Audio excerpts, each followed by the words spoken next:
ഇതിൽ യൂസ് ചെയ്യുന്ന മെറ്റീരിയൽസിനും അത് പ്രോപ്പർ ആയിട്ടുള്ള സ്ട്രെങ്ത് ഉള്ള മെറ്റീരിയൽ ആയിരിക്കണം. ഇപ്പൊ ഞാനൊരു സാധാരണ എനിക്ക് ഇതിനെ കുറിച്ചൊന്നും ധാരണയില്ലാത്ത ഒരാള് വീട് പണിയണമെന്ന് നന്നായി ആഗ്രഹിച്ച് എൻ്റെ ഒരുപാട് നാളത്തെ സ്വപ്നം എൻ്റെ ഫാമിലിയുടെ ഞാൻ സാക്ഷാത്കരിക്കാൻ പോവാണ്.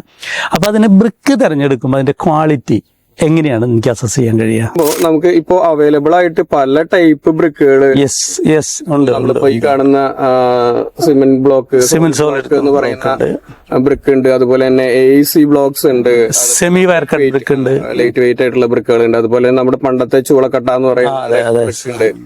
അതുപോലെ തന്നെ ലേറ്ററൈറ്റ് സ്റ്റോൺ ഉണ്ട്. ഇഷ്ടംപോലെ അവൈലബിൾ ആണ്.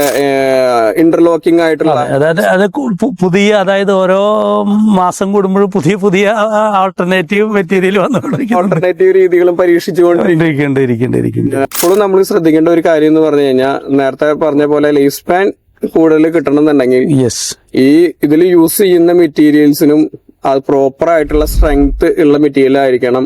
അതുപോലെ തന്നെ ഈ പറഞ്ഞ ലൈഫ് സ്പാനിൽ ഇതിന് ഡ്യൂറബിൾ ആയിട്ട് നിൽക്കാൻ പറ്റുന്ന മെറ്റീരിയൽ തന്നെ ആയിരിക്കണം യൂസ് ചെയ്യേണ്ടത്. ബ്രിക്കിന്റെ സ്ട്രെങ്ത് ഉണ്ടാവില്ല, സ്ട്രെങ്ത്തിന് ഒരു ക്രൈറ്റീരിയ ഉണ്ടാവില്ല. അതെന്താണ് ശരിക്കും? എത്ര സ്ട്രെങ്ത് ഉള്ള ബ്രിക്ക് ആയിരിക്കണം? ഏത് ടൈപ്പ് ഓഫ് ബ്രിക്ക് ആയാലും അതിന്റെ മിനിമം സ്ട്രെങ്ത് എത്രയാണ്, കംപ്രസീവ് സ്ട്രെങ്ത് എത്രയാണ് വേണ്ടി വരിക? അതായത് ഇപ്പൊ നമുക്ക് മിനിമം കംപ്രസീവ് സ്ട്രെങ്ത് എന്ന് ഉദ്ദേശിക്കുന്നത്, നമ്മളിപ്പോ ലാറ്ററൈറ്റിക് സ്റ്റോൺ ആണ് യൂസ് ചെയ്യുന്നതെന്നുണ്ടെങ്കിൽ നമുക്ക് എബോ 3.5 Nm/mm² എന്ന് പറയുന്നത് കിട്ടണം. നമുക്കിപ്പോ ഈ ഇതേപോലത്തെ സോളിഡ് ബ്ലോക്ക് ആണെന്നുണ്ടെങ്കിൽ, അതായത് ഇപ്പൊ ലോഡ് ബിയറിംഗ് ബിൽഡിംഗ് ആണ്, സോളിഡ് ബ്ലോക്ക് രണ്ട് രീതിയിലാണ് യൂസ് ചെയ്യുക. അതായത് നമുക്കിപ്പോ ഒരു ഫ്രെയിമഡ് ആയിട്ടുള്ള ജസ്റ്റ് ഫോർ പാർട്ടീഷൻ പർപ്പസിന് വേണ്ടി മാത്രം അങ്ങനെയാണ് നമ്മൾ യൂസ് ചെയ്യുന്നുണ്ടെന്നുണ്ടെങ്കിൽ നമുക്ക് ഏകദേശം ഒരു 3.5 to 4 കിട്ടിയാലും നമുക്ക് അത് യൂസ് ചെയ്യാം. അതായത് കാരണം അതിന്റെ മേലേക്ക് ലോഡ് ഒന്നും വരും.